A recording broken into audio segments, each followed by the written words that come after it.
The dawn was still black, and the cold cut her bare shoulders like a blade. A girl knelt in the wet red mud before the cock had even crowed, her hands torn and bleeding from the rope of firewood biting into her skin. Behind her, her own stepmother stood in the doorway, arms folded, and said only this: "Do not come back until every stick is sold. Not one coin for yourself." But far across that sleeping kingdom, a quiet man in plain brown cloth was already walking toward the market. The same man who came to the girl's corner every single morning, who never bargained, who paid more than the wood was worth, and who watched her as though he already knew her. What the girl did not know, what no soul in that market knew, was that beneath the worn brown cloth walked the king of the whole land. In the kingdom of Amwara, where green hills rolled down to the slow brown river and the morning mist clung to the yam fields like breath, there lived a girl named Ngozi. She was 21 years old,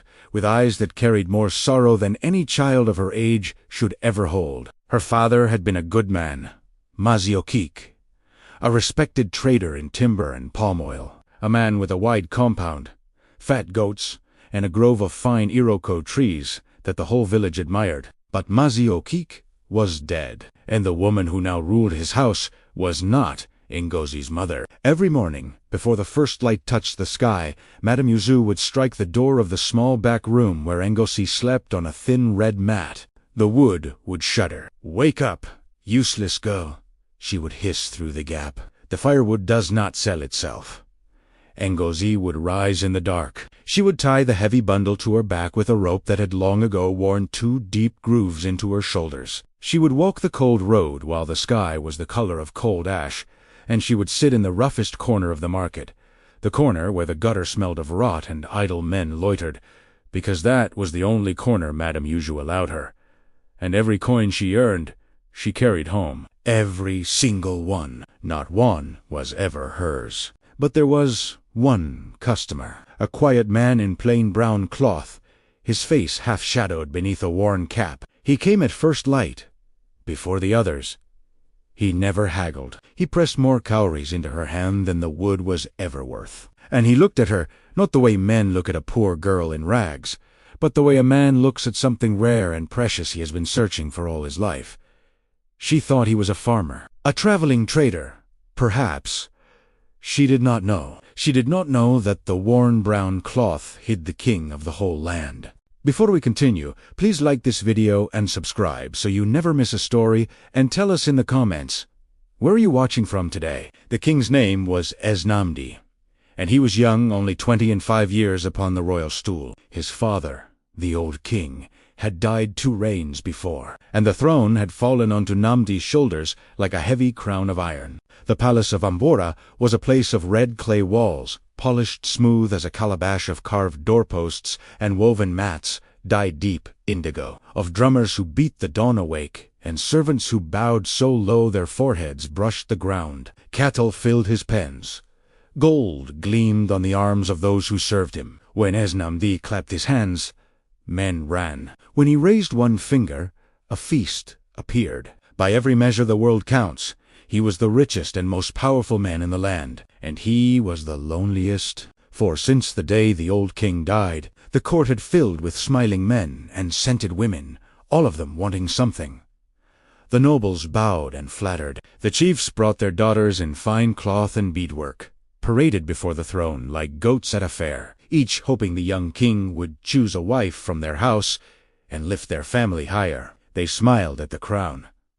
They never once looked at the man beneath it. One night, Esnamdi stood alone on the high wall of his palace and watched the cooking fires of the village glow far below like fallen stars. "They love what I can give them," he said quietly to the captain of his guard, a loyal man named Ikena who had stood beside him since boyhood. "Not one of them loves what I am. How will I ever know a true heart from a false one, when they all wear the same mask before a king?" And so Esnamdi began to do a dangerous and foolish thing, a thing no king before him had dared. He took off his royal robes. He put on the plain brown cloth of a poor traveler, and before the sun rose, he slipped out through a small gate in the palace wall and walked among his own people, unknown, to see with his own eyes how they truly lived. That is how he found the market.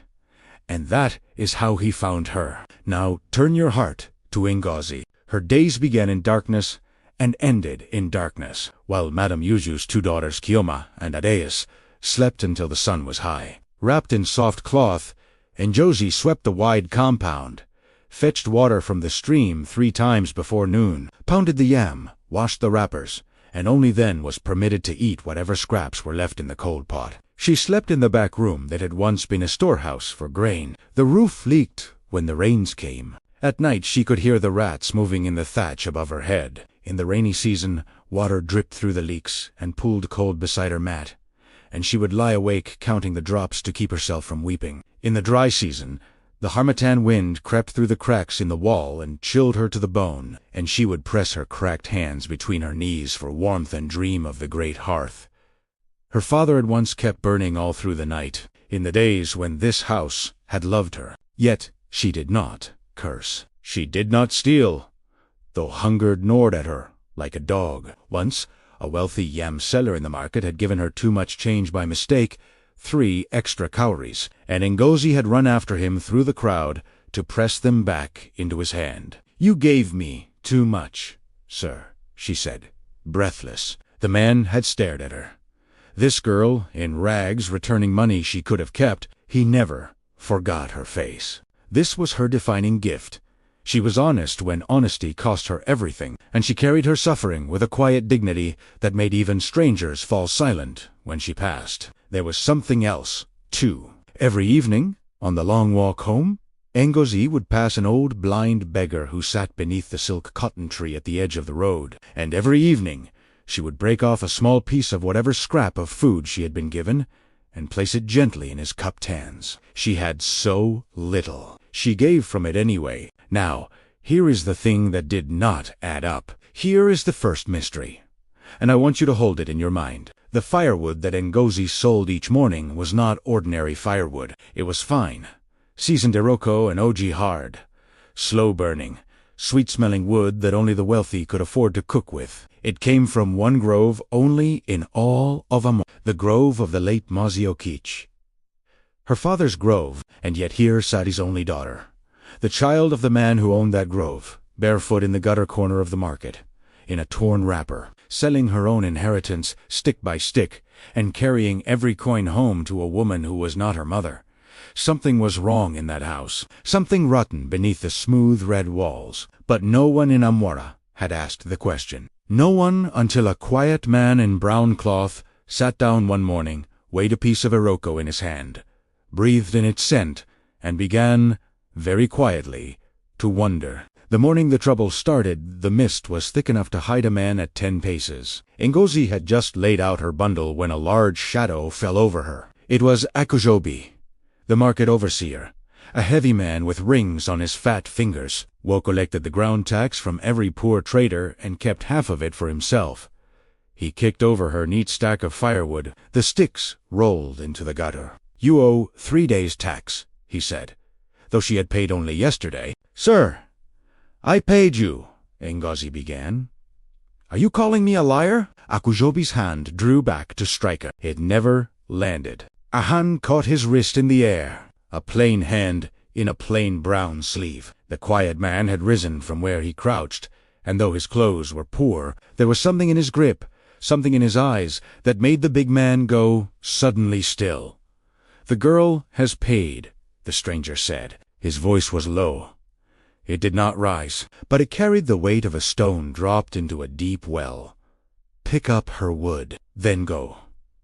Akujobi looked into those eyes, and a cold finger of fear walked up his spine. He did not know why. And to the astonishment of the whole corner, the fat overseer bent down in the mud, and picked up the firewood with his own ringed hands, and set it back upon the cloth, and walked away fast without once looking back. Ngozi stared at the stranger. "Why did he obey you?" she whispered. "Some men can smell a thing they fear," the man said, "even when they cannot see it." He crouched again and helped her straighten the wood. His hands, she noticed, were not the hands of a farmer. They were too clean. The nails were trimmed. But she said nothing. "What is your name?" "Ngozi, sir." "And mine is Obi." He lied gently. "Tell me, Ngozi. This wood, it is Iroko Firewood, the wood of rich men's kitchens. How does a girl with no sandals come to sell the wood of rich men? For one moment, her guard fell. It was my father's grove, she said softly. Then she caught herself, and her face closed like a door. It does not matter now. Take this piece, sir. It burns long. 2 cowries only. But Obi was no longer thinking about cowries. He bought his wood. He paid, as always, far too much, and as he walked away into the lifting mist, he turned to an old woman who sold groundnuts beside the well, a woman who had sat in that market for 40 years and knew every face that passed. "Mama," he said, dropping a cowrie into her tray. "That girl, the firewood seller. Whose child is she?" The old groundnut seller clicked her tongue and shook her head slowly, the way the old do when they remember a sorrow. "Ah," she said, "that one. That is the daughter of Mazio Kish, God rest him. A great man. A great man. On the Iroko Grove, the big compound by the cassava road, herds of goats, more land than any man on this side of the river." She lowered her voice. "But he took a second wife, that Madame Yushu, and when he died, so sudden, so strange, everything passed to her. The grove, the compound, the herds, and his own daughter." The old woman gestured toward the gutter corner with her chin. "His own blood sits in the mud, selling his trees, while that woman's daughters wear gold and wait for husbands. It is not right. But who will speak for a poor orphan? The dead cannot testify."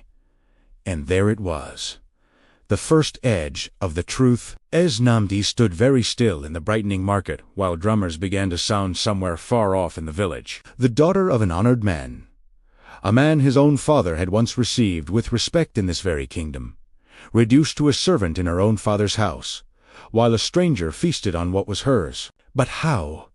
How does a man's only child lose everything, while his second wife keeps it all? Where was the inheritance? Where was the truth of Mazio Kak's death, that the old woman called so sudden, so strange? The king pulled his worn cap lower. He had come to the market to escape the lies of his court. Instead, he had found a lie far older, far crueler, sitting quietly in a gutter, and he could not, would not, walk away from it now. For the next many days, as Namdi became 2 men. By day he was the king, receiving chiefs, settling disputes, listening to the endless flattery of his court with half an ear. But in the cold hours before dawn, he became Obi, the poor traveler, and he went hunting for the truth. He began where truth is written down, with the elders' record-keeper, the old scribe, Maziez, who kept the carved tally staves, and the memory of every land matter settled before the council for 50 years. Namdi did not go as a king. He sent his trusted captain Ikena in plain dress, with a few cowries and a careful tongue. Ikena learned, chilled them both. The record was clear. Before he passed away, Mazio Kich had stood before the council of elders, in full health, and declared his will aloud as custom demanded.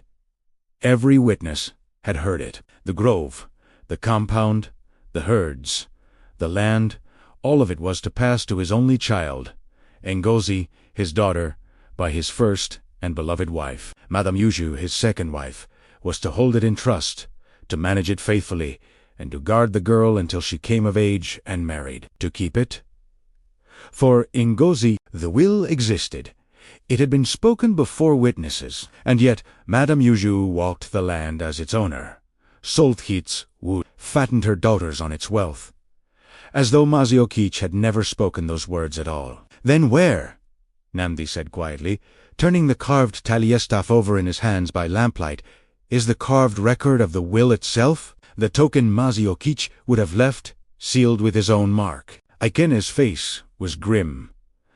"Gone, my king. The scribe says it was kept in the dead man's compound, as is custom, in the care of the household. It has not been seen since the day he was buried. The grove was hers. The proof had vanished. Someone in that compound had made it disappear. Now the king needed a witness, a living mouth to speak what the record could not. And so, on a gray morning heavy, with the smell of coming rain, Obi, the traveler, waited by the stream where the household women came to draw water, and he found her, Mama Adaku, the old servant who had served Masiokik for 30 years, who had nursed Ngozi as a baby, and who still lived in the compound, too old and too frightened to leave. At first, the old woman would not speak. Her hands trembled on the rim of her water pot, but when Obi spoke Ngozi's name with gentleness, something broke in the old woman's chest, and the words came out of her like water from a cracked pot. "You ask about my master," Mama Daku whispered, glancing over her shoulder. "I will tell you, stranger, because my bones are old, and I am tired of carrying this stone in my heart. Masiokij loved that child more than his own life. When his sickness came, he called Madame Yuju to his mat, and he held her hand, and he begged her. I heard it. I was kneeling by the door. He begged her. Care for my Ngozi as your own. Hold what is hers until she is grown. Swear it to me. And that woman knelt by his dying body and swore it. She swore it on her own children's heads. The old woman's voice cracked, and the day after we buried him, she dragged that child out of her own bedroom and put her in the grain store, and gave her a rope and a bundle of wood, and said, "You will earn your bread now. I have watched it for 2 rains. May the gods forgive me." I was too afraid to speak. Obi took the old woman's trembling hands in both of his. "You have spoken now," he said. "That is not too late. It is exactly on time." The will was real. A witness had confirmed it, but still Namdi did not understand the cruelest part. Why would a woman who had wealth enough crush a child she had sworn to protect? That same week, Obi found Ngozi resting in the thin shade at the edge of the market, sharing a single ear of roasted corn with the old blind beggar she fed each evening. He lowered himself into the dust beside them, a king in a poor man's cloth, and for a little while there was no stolen grove. Nobody will know hidden truth. Only 3 travelers sharing 1 ear of corn in the warm yellow afternoon. "You give him half," Obi said quietly, nodding toward the beggar. "And you yourself have not eaten since dawn." Why, Ngozi looked at him as though the answer were the simplest thing in the world. "Because hunger is easier to carry when you are not the only one carrying it," she said. "My father taught me that. Before he died, he used to say, 'A closed hand holds nothing for long, but an open hand is never truly empty.'" The king said nothing for a long moment. The smell of roasting corn drifted from a nearby fire, and a child laughed somewhere deep in the crowd, and the sun lay warm across the dust. He kept 100 cooks and 1,000 baskets of yam in his stores, and he had never in all his life tasted anything as sweet as that shared corn. He understood, sitting there in the dirt, that he had already lost his whole heart, and that no power under the sky would make him let this wrong stand. But warmth, in this story, was only ever the breath drawn before a blow. He found his answer the way the worst truths are always found by accident, through a thin wall. One evening, lingering near the compound at dusk, Obi heard Madame Yuju's voice rise sharp and clear through the open window of the great room, scolding her daughters. "Stop your crying a days," Yuju snapped. "You will have your fine husband. Do you think I built all this for nothing? When I married that old fool Okik, I had 2 daughters, and no land now Lucadosa. The grove, the herds, the compound, all of it feeds your dowries now. Nobles will come for you, both of you, because you are rich." "And that other girl?" Her voice dripped with contempt. "He loved her dead mother more than he ever loved me. He looked at that child as if the sun rose in her face." "Well, the sun does not rise in a gutter. Let her sell wood until her back breaks. Every coin she earns is 1 more bead on your wedding cloth." There it was. The whole shape of it. Greed.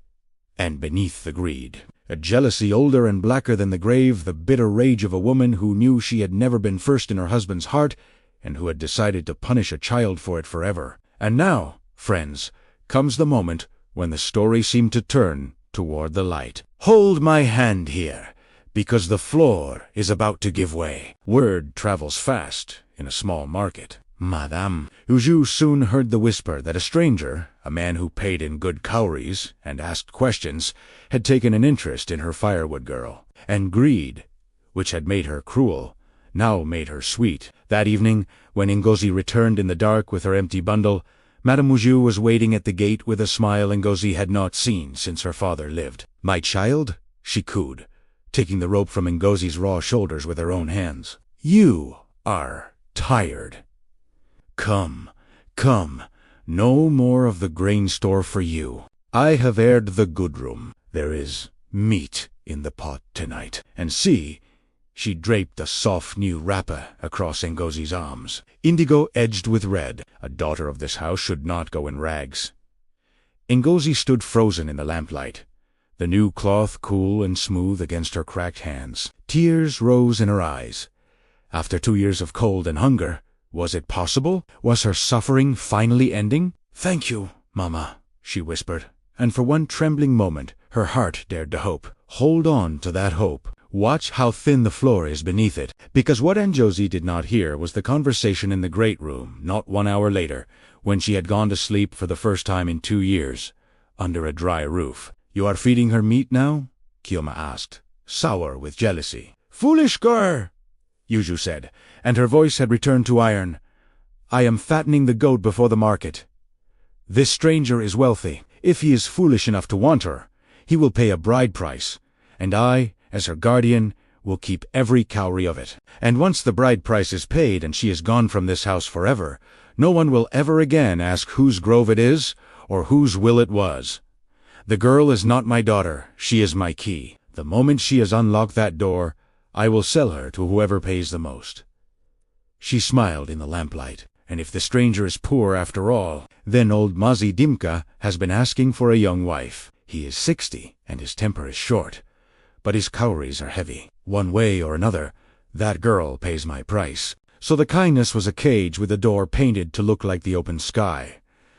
The new wrapper was not mercy. It was the cloth they dress a goat in before the knife.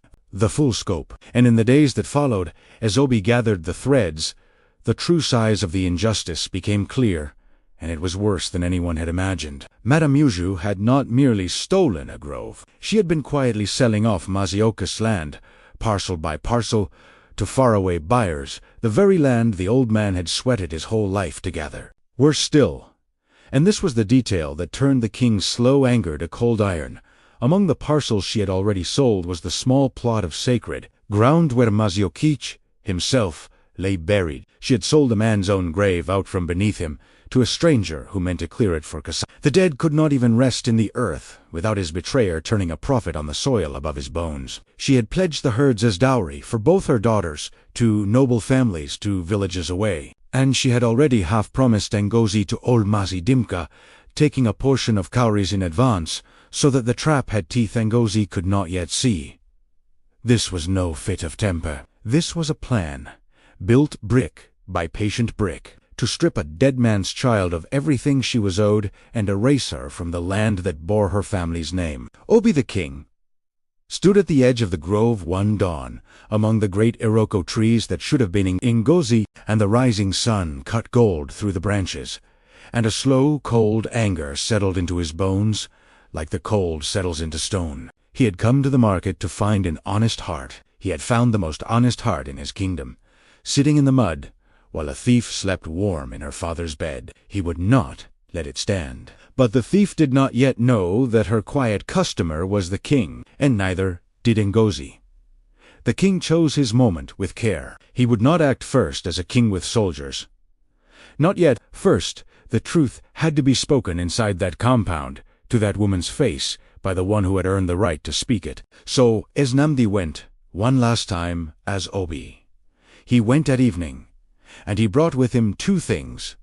The old scribe Mazi, who carried the council's record on his carved talies, and Mama Adaku, the trembling servant, who carried the truth in her heart. And he brought Ngozi to the great room, and stood her before her stepmother, and sighed only, "Ngozi, ask her about your father's will."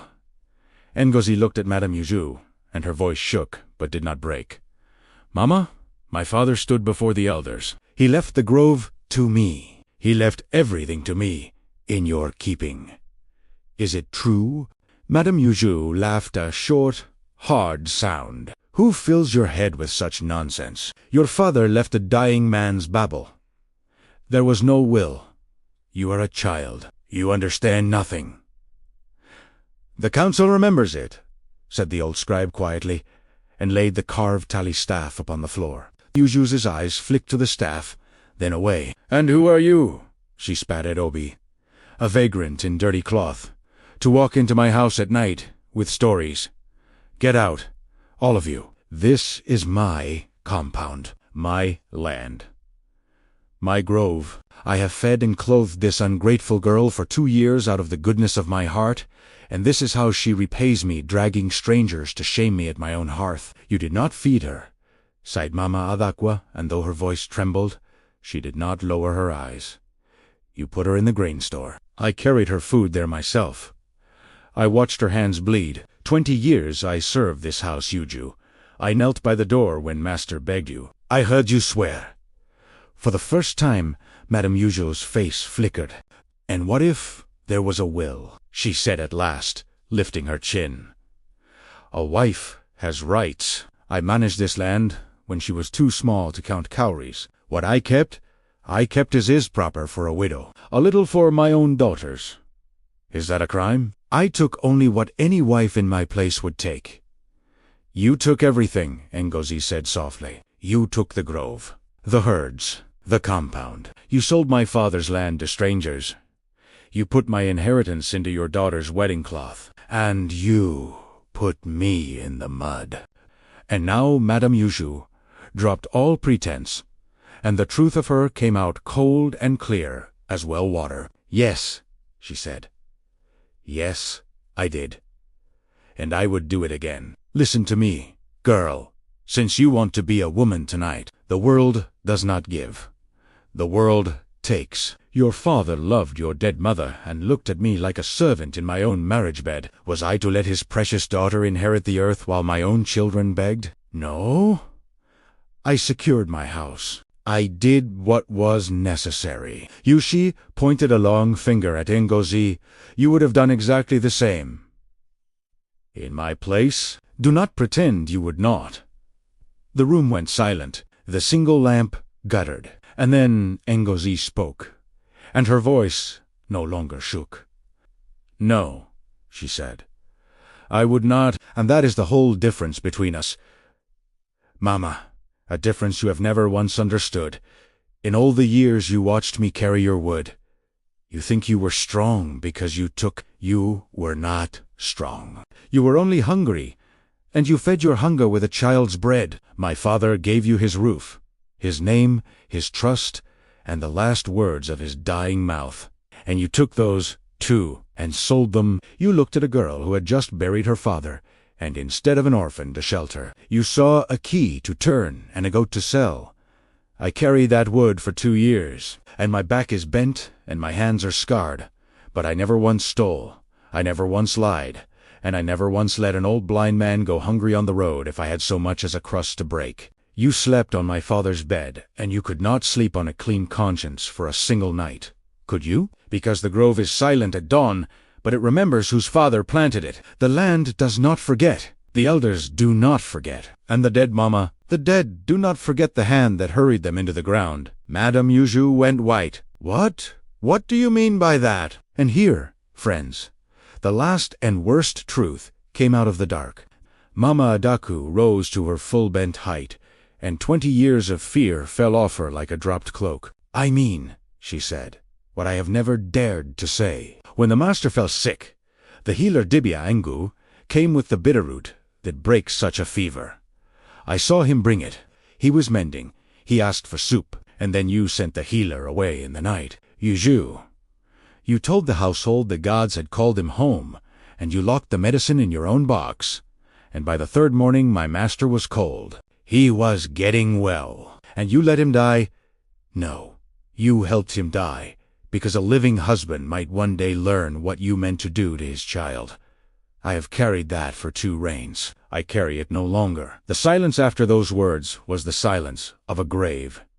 Ngozi swayed where she stood. The man she had known as Obi caught her arm, and Madame Uhukot, exposed, the whole rotten shape of her crime laid bare in the lamplight, opened her mouth and found she had no lie left large enough to cover it. "You cannot prove," she began. "The healer Dibia Engu is alive," Obi said quietly. 2 villages distant. He has already been found. He remembers the night he was sent away, and the medicine that was taken from his hands. He will stand before the council and say so. He let the words settle. You did not steal a grove, Madame Yuju. You stole a father from his daughter, so that you might steal everything else. And tomorrow, the whole of Amwara will hear it. And who are you, Yuju whispered, her voice gone to a thread, to bring all of Amwara against me? Obi only looked at her. You will know, he said. In the morning. If this story is moving you, subscribe now. The ending will change how you see everything. The next morning, the market of Amwara woke to a sound it had never heard at that hour. Drums. Not the lazy drums of dawn, but the deep, rolling thunder of the royal drums. The drums that sounded only when the king himself moved among his people. The traders froze at their stalls. The mist had not yet lifted. And up the cassava road, out of that mist, came a procession blazing with color. Bearers in red and gold, the Captain Ikena with his polished spear, the elders of the council in their finest cloth. And at the center of it all, beneath a great fringed parasol, walked a man in royal robes of deep indigo shot through with gold, an ivory staff in his hand and a circlet of beaten gold upon his brow. The whole market fell to its knees in the mud. The people breathed. The king walks among us. Madame Yuju, dragged from her compound by the elder's summons, was forced to the front of the crowd with her 2 daughters. She looked up at the king's face, and the cowries fell from her hands into the dust. It was him. It was the quiet man in brown cloth, the customer who paid too much, the vagrant she had ordered out of her house the night before, the stranger she had planned to sell a girl to. He had been the king the whole time. Madame Yuju's mouth opened, but no sound came out. For the first time in her life, before the whole town that had once respected her, she was struck utterly speechless. And the king did not go first to her. He walked past the kneeling crowd, past the nobles, past the gold and the drums, all the way to the roughest corner of the market. The gutter corner, where the smell of rot hung in the air, where a girl in a torn wrapper sat behind a small bundle of firewood, too stunned to rise. He stopped before her. And there, in front of all of Amwara, the king of the whole land lowered himself and looked into the eyes of the firewood seller. You did not know me, as Namdi said, and his voice carried across the silent market. Every morning you sold me wood, and weighed it fairly, and gave me honest change. And you did not know I was a king. Which means you were kind to me when you believed I was nothing. That Ngozi is the only test of a true heart, and there is not a soul in my court who has ever passed it. Then he stood up and turned to the council of elders, and his voice became the voice of a king delivering judgment. Hear the ruling of Yurez. Before this council and before these witnesses, the scribe who keeps the record, the servant Adaku, who heard the oath, and the healer Debia Ingu, who was sent away in the night, let the truth of Maziokik stand. The grove, the herds, the compound, and all the land of Maziokich belong and have always belonged to his daughter Ngozi, as he declared before this very council in full health. It is restored to her this day, whole and entire. Every parcel sold shall be bought back into her hand. Let it be carved upon the staff. A great murmur rose from the crowd. As for Madame Yuju, the king's gaze turned cold as riverstone. She swore an oath upon a dying man's hand to protect his child, and she broke it. She stole a child's inheritance, and by the testimony of the healer, she hastened the death of the husband who trusted her. She is stripped of every cowrie, every cloth, and every claim she holds in this kingdom. Her daughter's false dowries are dissolved. She will answer to the full council for the death of Maziokich. And from this day she holds no name and no land in Amwara. She who tried to erase another's name shall have her own erased instead. Madame Yuju was led away through the parting crowd, and not one hand reached out to help her and her 2 daughters. Their gold and their grand betrothals, gone like mist in the sun, followed weeping behind. The town that had bowed to her wealth now turned its face away. And then, as Namdi turned back to Ngozi, and the whole loud world went quiet and soft, and it was as though the 2 of them stood alone in the rising morning. He took her scarred hand in his gently. the way a man holds something he has feared to lose. "I came among my people," he said, "because I was rich in everything and poor in the one thing I needed. I needed to find a single heart that would be kind to a man who could give it nothing. I searched my whole court and found only masks. And then I found you, at dawn, in the worst corner of the market, with bleeding hands and an honest scale, giving your last crust to a blind beggar on the road home." His voice grew thick. "Ngozi, you did not see a king. You saw a tired man, and you were good to him. I do not want a queen the chiefs have chosen for me. I want the heart that did not know I was watching. Will you have me not as the king, but as the man you were kind to?" And Ngozi, who had risen that morning a servant in the mud, who had buried her father and her hope and her name, looked into the face of the man she had known as Obi, and the tears spilled down her cheeks, and she could not speak. And so she only nodded, again and again, while the whole market of Amwara rose from its knees and roared. "A crown does not make a man worthy," the king said softly, for her ears alone. "But a faithful heart can make a queen out of a girl in the mud." When the rains came again that year, the kingdom of Amwara had a new queen. Ngozi did not forget who she had been, and that is what made her great. The grove of Finiroko grew tall and green once more, tended by men who were paid honest wages, and its sweet wood warmed the cooking fires of the palace, where she now lived. Her father's compound by the cassava road was rebuilt, room by room, a courtyard of swept red earth, a great room with carved doorposts, and a small clean chamber she kept always ready for any orphan who had nowhere to sleep, for she remembered the cold of the grain store, and swore no child in her reach would ever know it. The old servant Mama Adaku, who had carried the truth in fear for 2 long years, was given a room of her own in the palace, and a soft mat to sleep upon, and she sat in the sun in her old age, and was honored by all who passed, for it was her courage that broke the silence. The blind beggar from beneath the silk cotton tree was brought to live within the palace walls, fed at the queen's own table, and never went hungry again. And the healer Dibia, Ingwa, was restored to honor before the whole kingdom. As for Madame Yuju, the council found her guilty by the healer's testimony, and she lived out her years stripped of all she had stolen, in a small bare hut at the very edge of the village, grinding cassava for her own bread with the same hands that had once counted another child's gold. Her daughters, their false fortunes gone, learned at last to work for what they ate. The woman who had tried to erase Ngozi's name became, in the end, a name spoken only as a warning. The woman who broke an oath to the dying and lost everything she had broken it to gain. And the king, Isnamdi, never again ruled only from behind his red palace walls. To the end of his reign he would still, now and then, put on plain brown cloth and walk among his people at dawn.